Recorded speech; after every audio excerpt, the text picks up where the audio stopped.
행복한 교회 성도 여러분, 이 영상을 보시는 하나님 나라의 귀한 자녀 여러분, 오늘은 2022년 11월 10일 수요일입니다.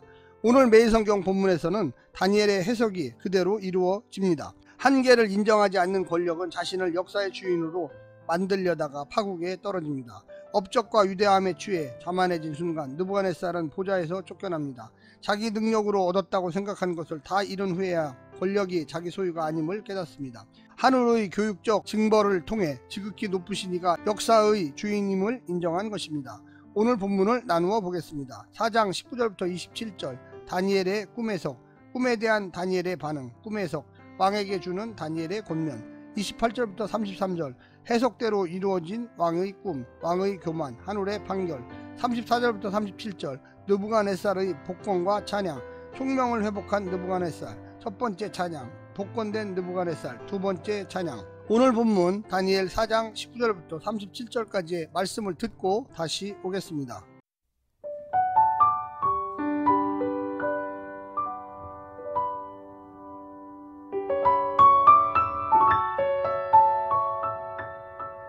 벨드사살이라 이름한 다니엘이 한동안 놀라며 마음으로 번민하는지라. 왕이 그에게 말하여 이르기를, 벨드사살아, 너는 이 꿈과 그 해석으로 말미암아 번민할 것이 아니니라. 벨드사살이 대답하여 이르되, 내 주여, 그 꿈은 왕을 미워하는 자에게 응하며 그 해석은 왕의 대적에게 응하기를 원하나이다. 왕께서 보신 그 나무가 자라서 견고하여지고 그 높이는 하늘에 닿았으니 땅끝에서도 보이겠고 그 잎사귀는 아름답고 그 열매는 많아서 만민의 먹을 것이 될 만하고 들짐승은 그 아래에 살며 공중에 나는 새는 그 가지에 깃들었나이다. 왕이여, 이 나무는 곧 왕이시라. 이는 왕이 자라서 견고하여지고 창대하사 하늘에 닿으시며 권세는 땅끝까지 미치심이니이다. 왕이 보신즉 한 순찰자, 한 거룩한 자가 하늘에서 내려와서 이르기를, 그 나무를 베어 없애라. 그러나 그 뿌리의 그루터기는 땅에 남겨두고 새와 노줄로 동이고 그것을 들풀 가운데에 두라. 그것이 하늘 이슬에 젖고 또 들짐승들과 더불어 제 몫을 얻으며 7대를 지내리라 하였나이다. 왕이여, 그 해석은 이러하니이다.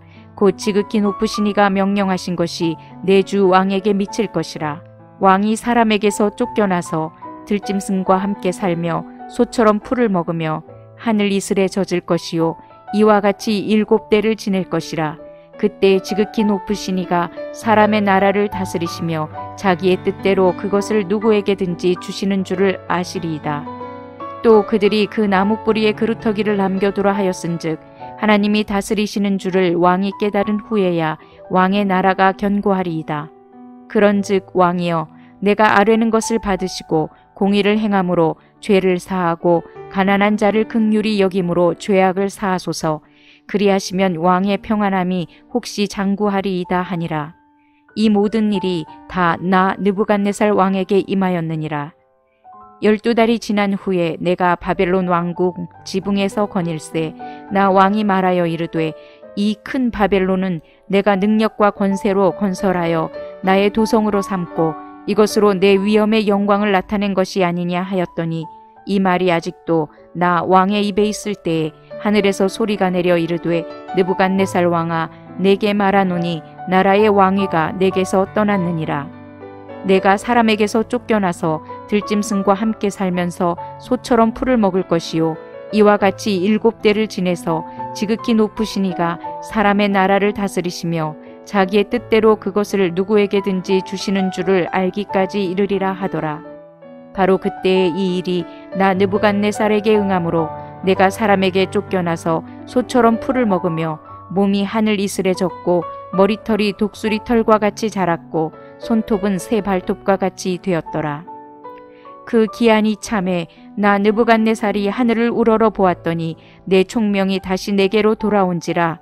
이에 내가 지극히 높으신 이에게 감사하며 영생하시는 이를 찬양하고 경배하였나니 그 권세는 영원한 권세요, 그 나라는 대대에 이르리로다.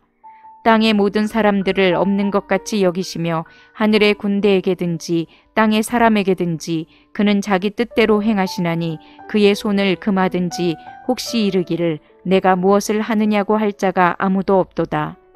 그때 내 총명이 내게로 돌아왔고 또 내 나라의 영광에 대하여도 내 위엄과 광명이 내게로 돌아왔고 또 나의 모사들과 관원들이 내게 찾아오니 내가 내 나라에서 다시 세움을 받고 또 지극한 위세가 내게 더하였느니라.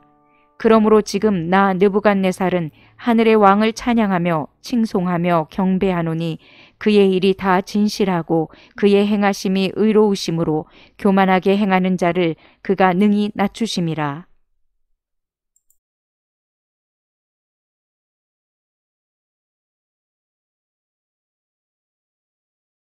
느부갓네살의 통치권 상실과 복권에 관한 사장의 이야기는 때와 계절을 바꾸시며 왕들을 폐하시고 왕들을 세우시는 하나님의 개입에 관한 구체적 신뢰입니다. 2장과 4장을 포함해 다니엘서 전체의 중심 주제는 여호와께서 역사를 주관하시고 민족들의 운명을 결정하신다는 고백이었습니다. 역사가 패권을 장악하려는 강대국의 가축장처럼 보이지만 이는 겉모습에 불과하고 실제로는 이스라엘 하나님의 의지가 구현되는 무대였습니다. 패권 국가들은 하나님께서 맡겨주신 역할을 수행하다가 때가 되면 무대에서 퇴장해야만 합니다.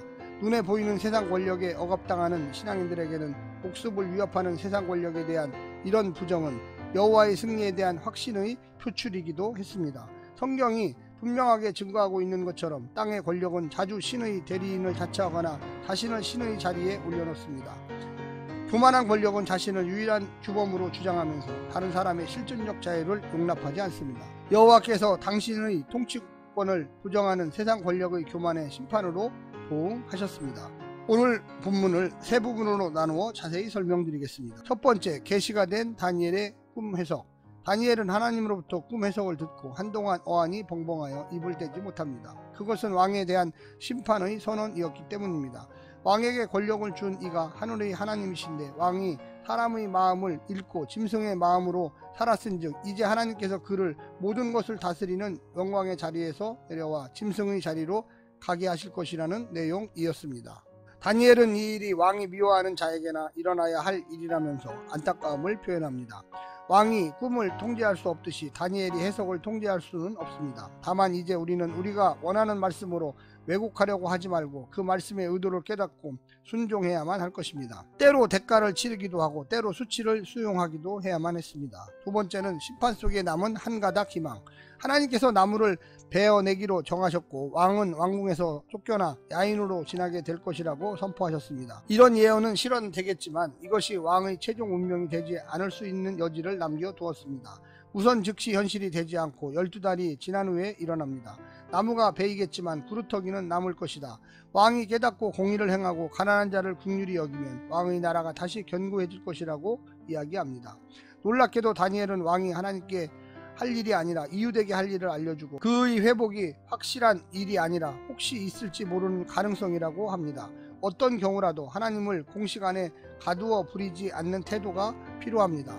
마지막 세 번째는 현실이 된 꿈과 진정한 회개 표현. 다니엘의 예언은 현실이 되었습니다. 처음에 이를 믿지 않는 느부갓네살은 수치를 당하지만 회개하자 역시 약속대로 회복을 가져다 주신 것입니다.